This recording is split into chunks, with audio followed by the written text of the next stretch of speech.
Duel klasik Persebaya Surabaya versus PSM Makassar bukan hanya soal menang dan kalah. Pertemuan Persebaya dan PSM Makassar menjadi adu kekuatan pemain muda.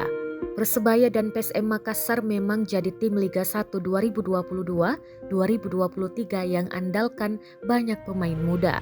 Aji Santoso bersama Persebaya mempunyai skuad dengan rata-rata usia 23,1 tahun. Sedangkan Bernardo Tavares di PSM Makassar memiliki skuad rata-rata berusia 24,6 tahun. Bajul Ijo dan Laskar Pinisi bertemu di Stadion Gelora Joko Samudro, Gresik, Jawa Timur pada Jumat 24 Februari 2023 pukul 16 waktu Indonesia Tengah. Mereka PSM Makassar juga tampil dengan pemain muda sama dengan Persebaya. Pemain muda harus memiliki pride, memiliki harga diri, tidak mudah kalah di kandang, kata Aji Santoso saat pre-match konferensi pers pada Kamis 23 Februari. Ditambah Persebaya dan PSM Makassar memiliki gaya permainan menyerang. Menurut Aji Santoso, duel ini akan menarik. Walaupun demikian, ia tidak pungkiri mengalahkan PSM Makassar tidak mudah.